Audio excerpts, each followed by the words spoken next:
Assalamualaikum warahmatullahi wabarakatuh. Alhamdulillah, Rabbil alamin. Assalatu wassalamu ala nabiyyina Muhammad sallallahu alaihi wasallam wa ala ali Muhammad. Amma ba'd. Jamaah Masjid Al-Amanah yang dimuliakan Allah, pertama, marilah kita panjatkan puji dan syukur kehadiran Allah Subhanahu wa taala yang telah memberikan nikmat iman dan Islam kepada kita semua. Salawat dan salam semoga senantiasa tercurah kepada Nabi Muhammad sallallahu alaihi wasallam serta keluarga, sahabatnya, umatnya dan termasuk kita semua hingga yaumil qiyamah.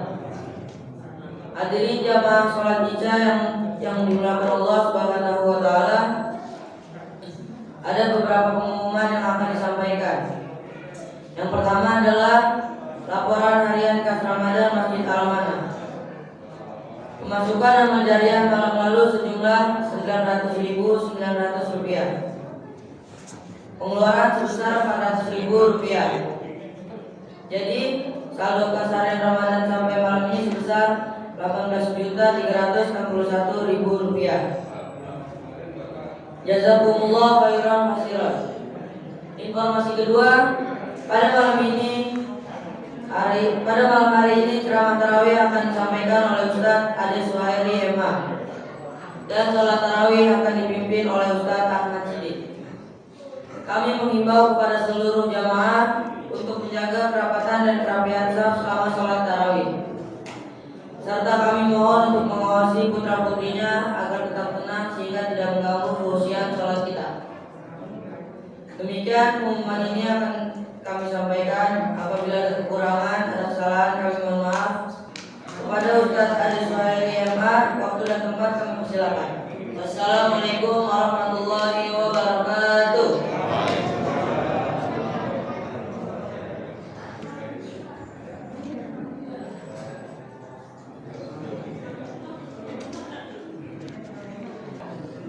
Bismillahirrahmanirrahim. Alhamdulillahilladzi ja'ala syahrul Ramadan syahrun unzila fihi al-Qur'an wa bayyinatin minal huda wal furqan. Asyhadu an la ilaha illallah wahdahu la syarika lah wa asyhadu anna Muhammadan abduhu wa rasuluh. Qala Allah ta'ala fil Qur'anil Karim, a'udzu billahi minasy syaithanir rajim. Ya ayyuhalladzina amanu kutiba 'alaikumus shiyam kama kutiba 'alal ladzina min qablikum la'allakum tattaqun. Shadaqallahul 'azim. Jamaah salat isya dan juga tarawih rahimahullah, alhamdulillah wa syukurillah. Senantiasa kita panjatkan kehadirat Allah Subhanahu wa taala atas segala nikmat, atas segala karunia yang Allah anugerahkan kepada kita semua. Salawat dan salam semoga senantiasa tercurahkan kepada Nabi Muhammad sallallahu alaihi wasallam. Bapak Ibu jamaah rahimahullah, dalam rangkaian ayat tentang saum ada 3 harapan Allah Subhanahu wa taala khusus di bulan Ramadan ini yang saya sebut dengan trilogi puasa.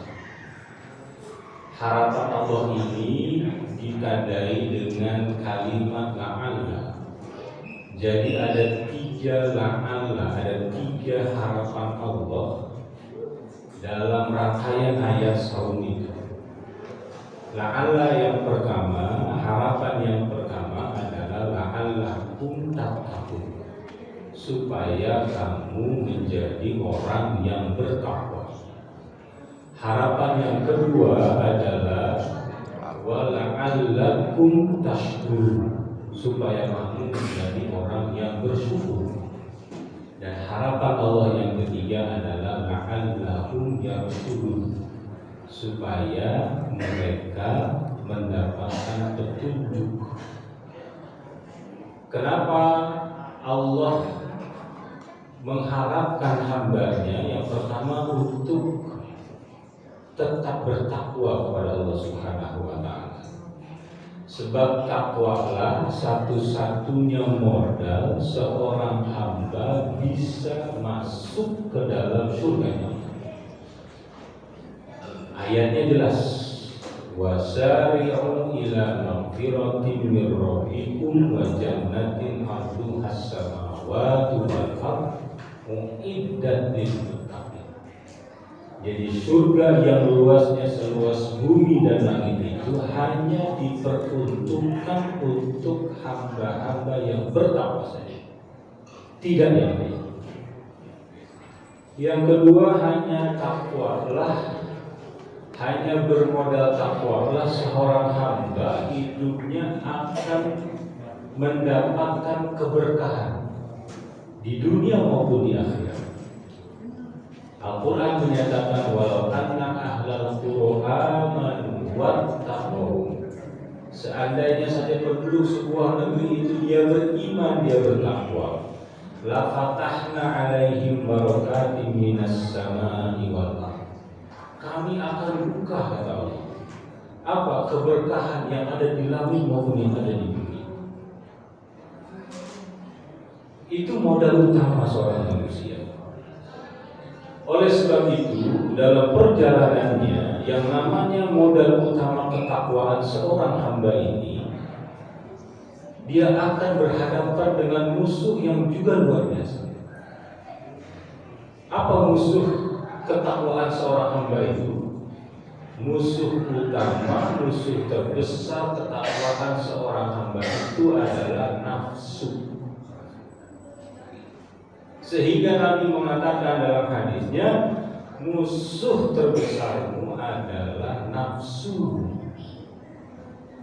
Nafsulah yang membuat seseorang begitu berat melangkahkan kakinya ke rumah-rumah Allah. Berat datang ke masjid. Tapi kalau ke tempat lain mah enteng kakinya, ringan. Nafsulah yang membuat lidah seorang hamba itu begitu perlu untuk membaca kitabullah, kalamullah. Tapi kalau untuk baca-baca yang lain mah nggak ada bosannya. Apalagi dari HP bacanya. Nafsulah yang membuat seorang hamba itu begitu berat menyempurnakan ibadah sahurnya dengan mengeluarkan zakat yang cuma 2,5%. 2,5% pun ada haul, ada nisab. Kalau belum capai nisabnya dia belum wajib zakat. Kalau belum haul 1 tahun dia belum waktunya untuk dikeluarkan zakat. Dan hanya 2,5%. Tapi giliran mengeluarkan yang lain yang bahkan prosentasenya lebih besar, begitu mudah, begitu entengnya. Jadi tantangannya luar biasa. Dalam bahasa yang lebih besar lagi, manusia itu begitu rakusnya sama yang namanya harta dunia. Seperti rakusnya seorang yang bernama Qarun. Karena nafsulah menjadikan seorang hamba yang memiliki kepemimpinan di dalam dirinya. Jadi pemimpin dia nggak mau turun.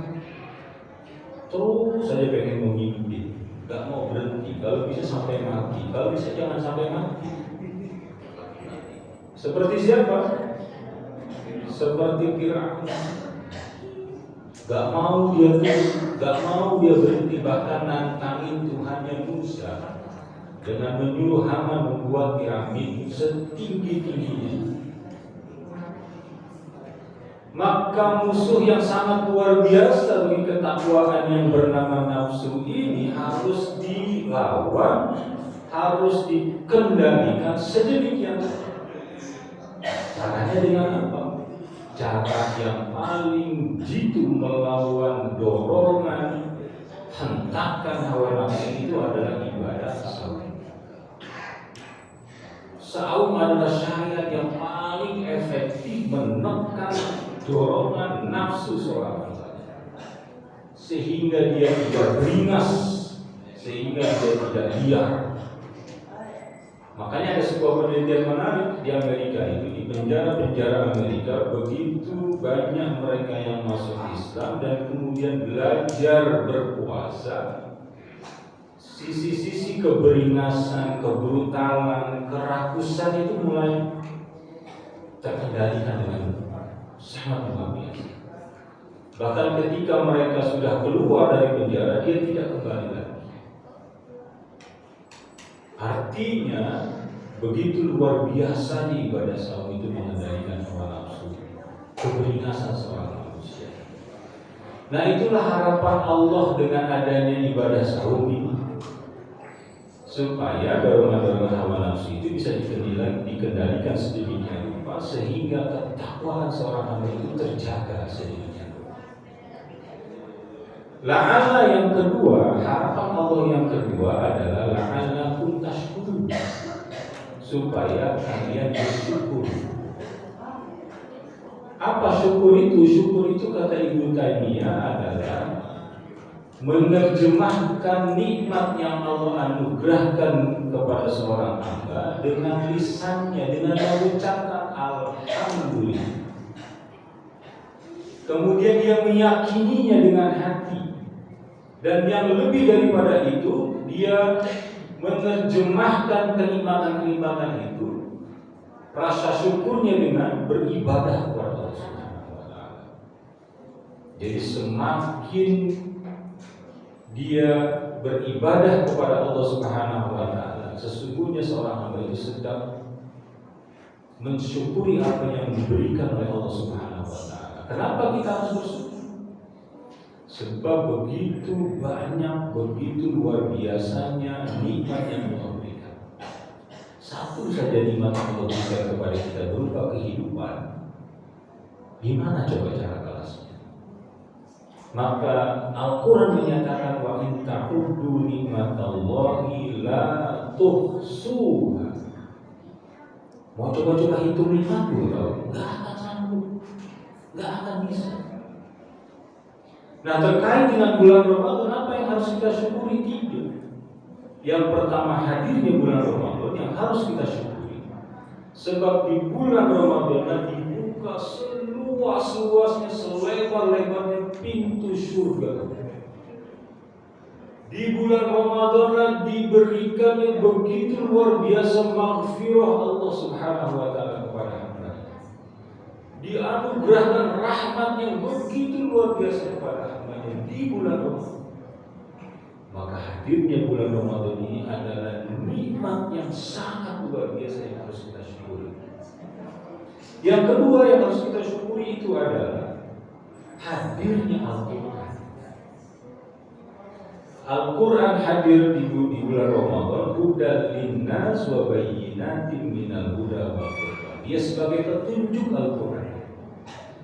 Kita ini hidup di dunia ini seperti orang asing, nggak tahu mana timur, mana barat, mana selatan, mana utara, nggak tahu mana halal, mana haram, nggak tahu mana itu tauhid, mana itu syirik, mana hak, mana batil, mana benar, mana salah. Tapi dengan adanya Al-Quran sebagai hudan, petunjuk, siapapun dia yang memegang teguh Al-Quran sebagai petunjuknya, hidupnya di dunia tidak akan tersesat. Karena dia tahu membedakan mana hak, mana batil, mana tauhid, mana syirik, aman. Maka harus dipelajari Al-Quran itu dimulai dari membaca. Al-Imam Asy-Syafi'i 1200 tahun yang lalu sudah menghitung jumlah huruf Al-Quran. Berapa menurut hitungan Imam Asy-Syafi'i? Ada 1.025.000 huruf. Satu huruf kata Nabi adalah satu kebaikan. Satu kebaikan berbuah 10 pahala. Berarti 10 pahala dikalikan 1.025.000 huruf kalau seorang itu akan membaca Al-Quran. Apalagi dihatamkan di bulan Ramadan kali 70 pahala. Berapa kira-kira? Apakah jebol kalkulator? Hanya orang-orang yang nggak ada iman, yang nggak tertarik dengan pahala yang begitu luar biasa Allah berikan dari Al-Quran. Mana ada orang kerja di dunia ini dibayar per huruf? Nggak ada. Hanya Allah yang memberikan ganjaran kepada hambanya dengan 1 huruf, 10 pahala. Maka luar biasa Al-Quran. Dan yang ketiga yang patut kita syukuri dari bulan Ramadan ini khususnya adalah kemudahan. Maka ketika ayat tentang puasa ini berbicara tentang kemudahan, ayatnya mengatakan kana maridun aw ala safarin fa'iddatun min ayyamin ukhra. Kalau kalian sakit, kalian safar, boleh kok menggantinya saum itu di hari-hari yang lain di bulan Ramadan. Itu kemudahan yang sangat luar biasa Allah berikan. Ibadah itu gak memberatkan, ringan. Sholat itu kalau gak sanggup berdiri kan boleh duduk, kata Nabi. Gak sanggup duduk boleh berbaring. Zakat ada haul, ada hisab. Pergi haji kalau mampu. Jadi gak ada yang berat. Oleh sebab itu ditutup dengan mengatakan yuridullahu bikumul yusra wa la yuridu bikumul usra. Allah suka dengan yang mudah. Allah gak suka dengan yang sulit-sulit. Yang sudah mudah Allah anugerahkan itu jangan dimudah-mudahkan. Jangan dimudah-mudahkan. Itu sudah sangat mudah. Anugerah kepada kita semua. Jamaah rahimahullah, la'alla yang ketiga, harapan Allah yang ketiga dari rangkaian ayat saum itu adalah la'allahum yarshudun, supaya kalian mendapatkan petunjuk. Apa petunjuk? Petunjuk adalah yang membuat seseorang, memandu seseorang untuk sampai kepada tujuan, sehingga dia tidak tersesat. Maka petunjuk itu harus diupayakan. Dengan cara apa? Paling awal, paling utama, mengupayakan sebuah petunjuk itu dari Allah dengan doa. Maka sebelum menutup dengan kalimat la'allahum yarshudun, ayatnya menyatakan wa idza sa'alaka ibadi anni fa inni qarib ujibu da'watad da'i idza da'an falyastajibu li wal yu'minu bi la'allahum yarshudun. Minta doa, minta petunjuk kepada Allah Subhanahu wa taala supaya diberikan rezeki yang banyak melimpah berkah. Minta petunjuk sama Allah supaya dianugerahkan anak yang soleh soleha bisa meneruskan perjuangan dakwah Islam. Minta sebut petunjuk kepada Allah dalam segala hal kehidupan kita. Maka dari itu semua yang kita dapatkan hari ini, entah itu rezeki berupa anak, berupa harta, berupa jabatan, apapun itu, sesungguhnya adalah ada doa-doa yang dipanjatkan kepada Allah Subhanahu wa taala. Baik kita panjatkan secara langsung maupun ada doa-doa dari orang tua kita, dari keluarga kita, dari sahabat kita, dari tetangga kita, maka saling mendoakan kita sehingga semua bisa mendapatkan petunjuk yang akhirnya dia selamat sampai kepada tujuan kita. Syahrul Ramadan juga dinamakan sebagai syahrul doa, bulannya berdoa. Panjatkanlah doa sebanyak-banyaknya. Apalagi kita sudah berada di Ashrul Awakhir dari bulan Ramadan, 10 hari terakhir di bulan Ramadan. Kesempatan emas, jangan dilewatkan. Panjatkan doa kepada Allah Subhanahu wa taala. Jamaah rahimakumullah, walaupun bahasanya adalah harapan Allah kepada hambanya di bulan Ramadan, sesungguhnya harapan itu tidak kembali kepada Allah. Yang diuntungkan adalah kembali kepada manusia sendiri. Ketika manusia ini bertakwa, dia yang beruntung. Allah nggak akan rugi seandainya semua akhirnya tidak bertakwa. Ya, ketika seorang hamba itu bersyukur, Allah akan tambah nikmatnya. Allah nggak akan rugi sekiranya seluruh manusia di dunia ini tidak bersyukur kepada Allah. Allah nggak akan rugi. Artinya semua harapan itu sesungguhnya kembali lagi kepada kita sebagai hamba. Mudah-mudahan 3 harapan Allah Subhanahu wa Ta'ala di bulan Ramadan ini kita bisa raih dan usahakan raih. Jangan sampai kemudian kita lewatkan Ramadan, tapi harapan Allah itu tidak bisa kita raih, tidak bisa tercipta. Alangkah ruginya seorang manusia yang sudah melewatkan Ramadan, tapi tidak mendapatkan apa-apa dari bulan Ramadannya ini. Demikian apa yang bisa saya sampaikan. Mohon maaf. Billahi taufiq wal hidayah. Wassalamualaikum.